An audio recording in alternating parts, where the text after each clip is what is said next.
بسم اللہ الرحمن الرحیم۔ السلام علیکم پیارے دوستو، امام حسن رضی اللہ تعالی عنہ کو زہر دینے والی عورت کا دردناک واقعہ۔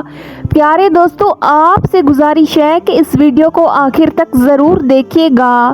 پیارے دوستو، جس وقت بلایا گیا طبیب کو تو طبیب نے کہا یہ تو زہر ہے اور زہر جان بوجھ کر لگایا گیا۔ بہرحال امام کو شفا بھی ہوئی اور مدینہ آئے، اور اب کی ایک مرتبہ جو تیسری بار زہر دیا گیا وہ ہیرے کو پیش کر امام حسن رضی اللہ تعالی عنہ کے مشکیزے کے اندر ڈال دیا گیا۔ ہیرے کو پیس کر امام حسن رضی اللہ تعالی عنہ 27 صفر کی رات سوئے ہوئے تھے، اچانک نیند سے بیدار ہوئے۔ حضرت زینب رضی اللہ تعالی عنہ عبادت میں مصروف تھیں۔ آپ نے نیند سے بیدار ہو کر حضرت زینب رضی اللہ تعالی عنہ کو آواز دی اور حضرت زینب امام کی طرف متوجہ ہوئی۔ حضرت حسن رضی اللہ تعالی عنہ فرمانے لگے کہ میں نے خواب میں نانا جان اور امی اور ابا جان کو دیکھا کہ وہ مجھے جنت کی سیر کرواتے ہیں۔ میں نے نانا جان سے عرض کی کہ آپ میرے حالات سے باخبر ہیں۔ مجھے تماچے لگائے گئے، میرے پیروں تلے سے مسلح کھینچا گیا، کتنا ستایا گیا۔ میرے سامنے اس وقت مدینہ میں میرے والدین کو گالی دی جاتی ہے۔ یا رسول اللہ صلی اللہ علیہ وسلم، اس دور سے گزر رہا ہوں۔ آقا صلی اللہ علیہ وسلم نے فرمایا کہ صبر کرو، تم بہت جلد ہم سے آ کر ملنے والے ہو۔ امام حسن رضی اللہ تعالی عنہ نے ایک اور خواب دیکھا کہ آپ کی پیشانی پر قل هو اللہ شریف لکھی ہوئی ہے۔ یہ خواب جب لوگوں نے سنا تو خوش ہوئے، لیکن آپ کے شاگرد سعید ابن مسیب نے سنا تو آپ نے فرمایا کہ مولا، اگر یہ خواب کی تعبیر پوری ہو گئی تو سمجھ لیجیے آپ بہت جلد دنیا سے جانے والے ہیں، کچھ ہی دن بچے ہیں۔ یہ خواب تو تھا ہی، سب لرزائے ہوئے تھے۔ اس خواب نے اور لرزا دیا۔ امام حسن رضی اللہ تعالی عنہ نے کہا، بہن میں نے خواب دیکھا۔ حضرت زینب رضی اللہ تعالی عنہ نے پوچھا کہ یہ کیسا خواب ہے؟ امام نے مشکیزہ لانے کا کہا اور مشکیزے سے جب پانی پیا تو مشکیزے میں موجود جو ہیرا پیس کر ڈالا گیا تھا وہ آپ کے پیٹ میں چلا گیا۔ روایتوں میں آتا ہے کہ مورخین لکھتے ہیں کہ آپ کے کلیجے کے 72 ٹکڑے ہوئے، بعض لوگوں نے لکھا ہے کہ 80 ٹکڑے ہوئے، بعض نے لکھا ہے کہ آپ کی آنتوں اور کلیجے 100 سے زیادہ ٹکڑے ہوئے۔ جب آپ کائے کرتے تو وہ ٹکڑے ہو کر گرتے۔ سوچئے ذرا یہ ہیرا کیا ہوتا ہے؟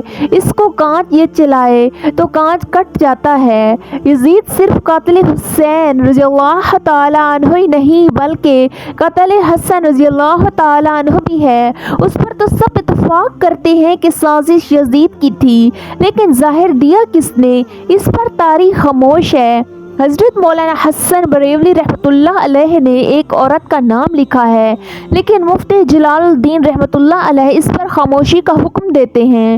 مورخین اس میں اتنے الجھے ہوئے ہیں کہ کوئی واضح موقف پیش نہیں کیا جاتا، لیکن پڑھے لکھے لوگ کہتے ہیں کہ ان کی ایک بات ہے کہ زہر دینے والا کون ہے۔ جس وقت ٹکڑے ہو کر گرنے لگے تو امام نے حضرت حسین رضی اللہ تعالیٰ عنہ کو بلایا اور بلانے کا حکم دیا تاکہ کچھ نصیحت کر دوں۔ حضرت حسین رضی اللہ تعالی عنہ آئے اور حالت دیکھ کر گلے مل کر خوب روئے۔ بھائی بتاؤ آپ کو زہر کس نے دیا؟ اسی لیے کہ سید البصرین کا نواسہ ہے۔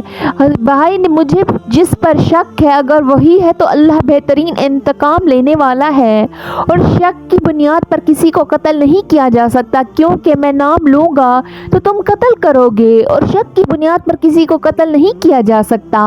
اللہ بہترین انتقام لینے والا ہے بے شک۔ پیارے دوستو، جب امام حسن رضی اللہ تعالی عنہ نے امام حسین رضی اللہ تعالی عنہ کو نہیں بتایا کہ قاتل کون ہے تو حتمی طور پر کسی کے بارے میں یہ فیصلہ کر دینا کہ فلاں قاتل ہے، میں سمجھتا ہوں کہ یہ زیادہ مناسب نظر نہیں آتا۔